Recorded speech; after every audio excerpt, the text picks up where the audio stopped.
everyone, my name is SITI NUR ALIA binti Amiruddin, and today I will be presenting about the three major transformations that has affected the education system in Malaysia.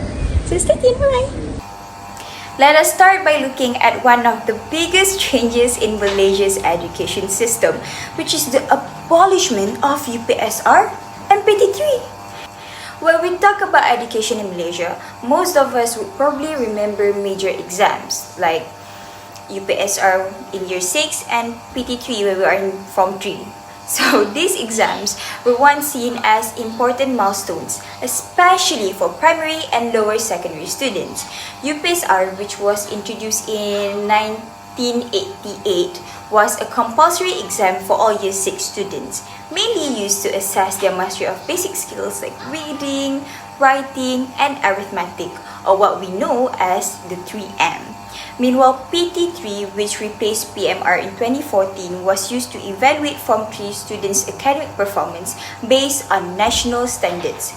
However, in recent years, the abolishment of UPSR in 2021 and the gradual phasing out of PT3 in 2022 have marked a major transformation in Malaysia's education system, shifting towards a more holistic forms of assessment. So what does this change actually mean for students today? Well, on the positive side, removing UPSR actually changes how students experience learning. I mean, think about it. Have you ever studied just to pass an exam and then you completely forget everything right after? Well, I do. And without that one big exam, students now have more space to actually understand what they are learning instead of just memorizing for the sake of it. They are also able to develop more important skills like thinking critically, solving problems, and expressing their own ideas. And this shift isn't random. It actually connects to a bigger goal in Malaysia's education system. Instead of preparing students just for exams, the focus now is on preparing them for the future. With classroom-based assessment, learning doesn't just depend on one big test anymore.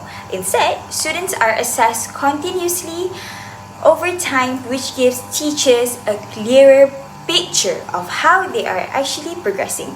And because of that, teachers are able to support their students in a more meaningful and personalized way. So in a way, learning kind of becomes more of a journey rather than just a final result. And honestly, that makes education feel more meaningful and a lot less stressful for students. Now here's the interesting part. Not everyone sees this change the same way.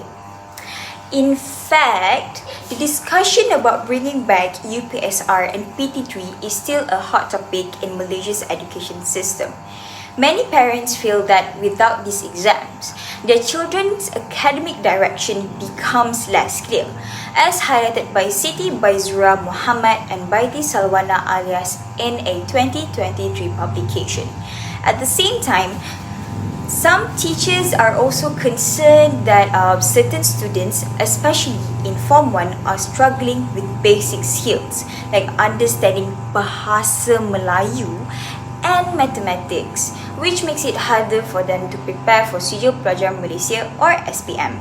And because of this, some people believe that removing these exams may actually reduce students' motivation and overall academic standards. For example, Muhammad Karsham Muhammad Nazwan argues in an article that he wrote that this reform could negatively affect the quality of education and reduce the pressure that usually pushes students to perform better. So while the abolishment of UPSR and PT3 aims to create a more holistic system that focuses on continuous assessment rather than one-off exams, it also raises important concerns about students' readiness, motivation, and consistency in learning outcomes. Now, let's hear from Sharifah Nur Aina Husna, who is now 21 years old and was a mom, the first students affected by the cancellation of PT3, as she shares her thoughts on the abolishment of this system. As a student, that I actually sit for UPSR, but I didn't manage to sit for PT3 because of COVID. So if you're asking me, I would say that I think there's a positive and also negative feedback about abolishment of PT3 and also UPSR.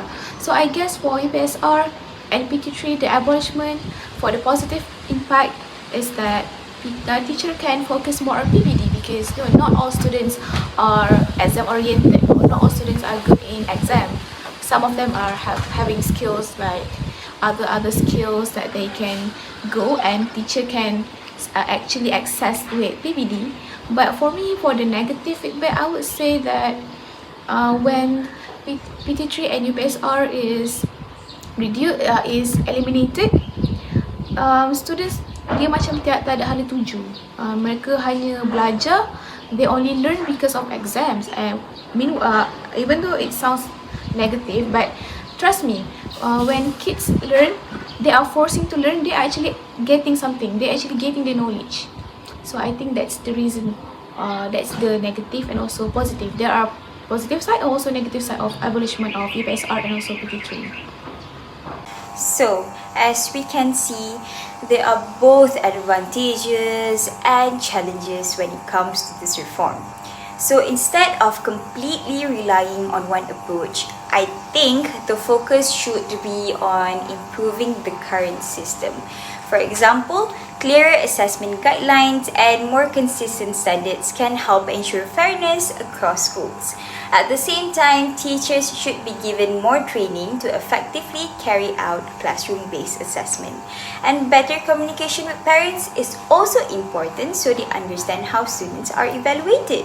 This also highlights that education is not static but continuously evolving, and further improvements will be needed to ensure the system remains effective and relevant.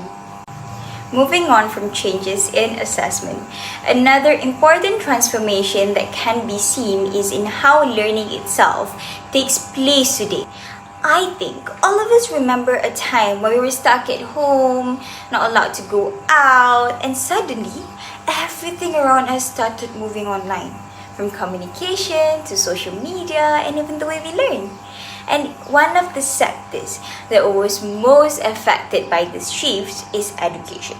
Since then, one of the most significant changes in education is the rapid digitalization of learning.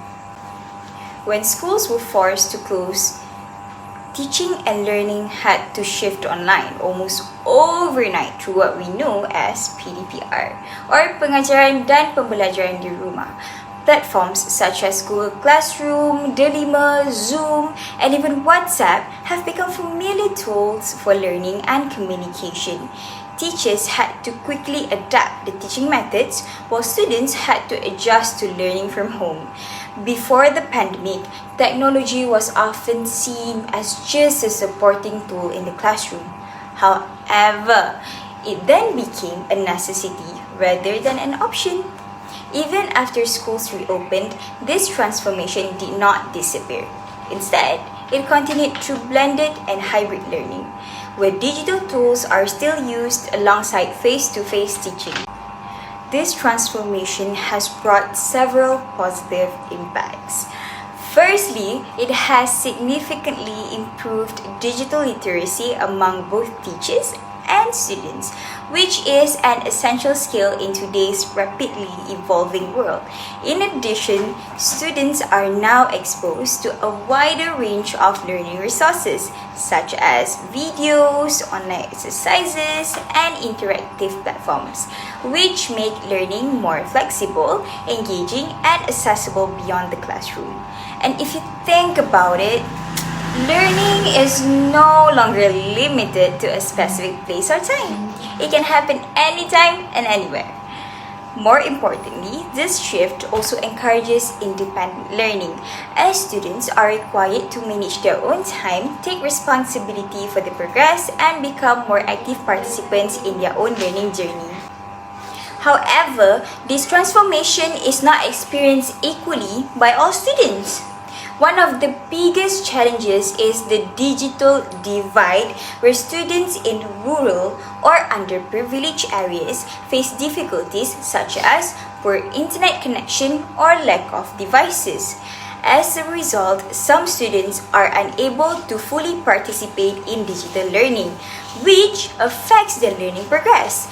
As EDUP3143i said in an article that he wrote, during the pandemic, Some students in rural areas such as in Gua Musang, Kelantan were unable to attend online classes due to poor internet connection and lack of devices. There was even a widely known case of a student, Viviana Mosibin, from Sabah, who had to climb a tree just to get internet access for her online exams.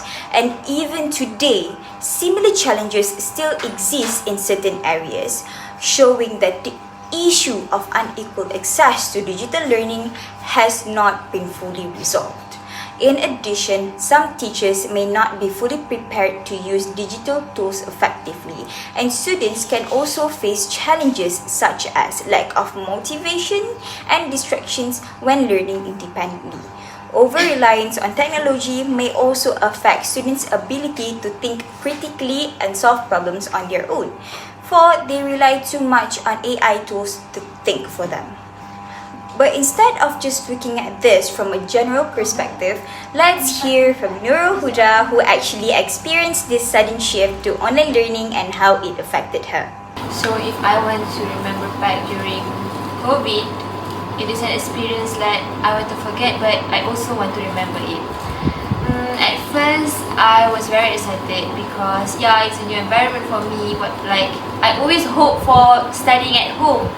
So the first weeks was okay, but when it comes to a week after that, I lost my motivation so much. Because what do you mean I can't see my friend and I have to be stuck in front of the screens for hours a day? So, and not to mention about the internet connectivity. Oh my god, during that time, they always have a disruption of the internet. So it is a hinder into my education and my learning progress, right?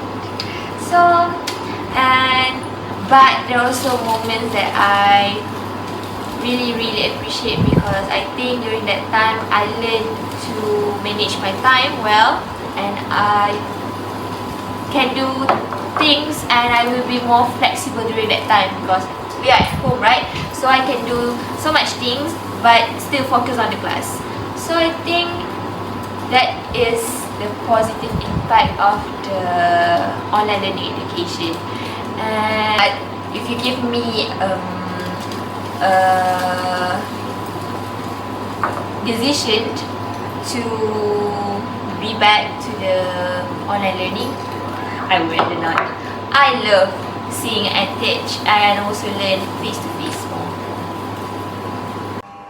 But to get a broader view, I also spoke to another person to understand how they see this change. For the past few years ago, we were in the pandemic COVID-19, so the school were closed and we cannot do any classroom face-to-face with the teachers. So we were I was actually devastated and sad because I cannot even meet with my teachers, my friends, and we cannot even spend time with each other anymore.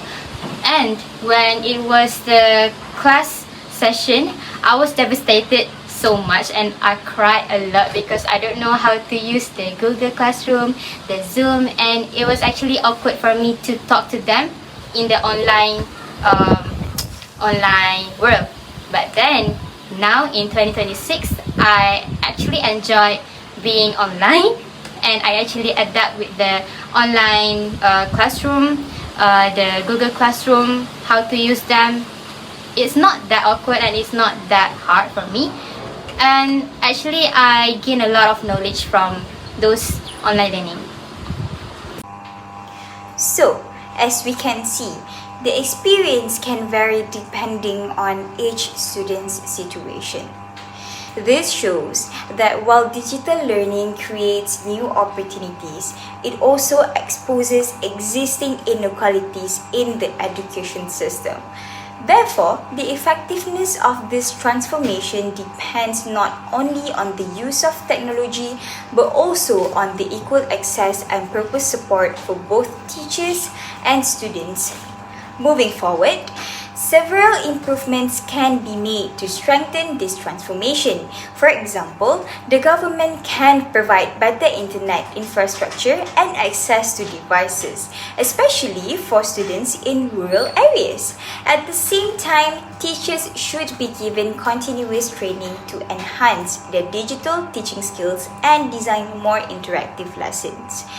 In addition, blended learning approaches should continue to be developed to combine the strengths of both digital and face-to-face learning. Overall, digital learning is no longer just a temporary solution, but an essential part of the education system that will continue to shape how students learn in the future. Finally, the third major transformation can be seen in how success in education is defined today. Today, success in education is no longer about getting good grades or going to university, but also about having the right skills for the real world. In recent years, Malaysia has placed greater emphasis on technical and vocational education and training, or TVET, which focuses on practical skills and hands-on learning.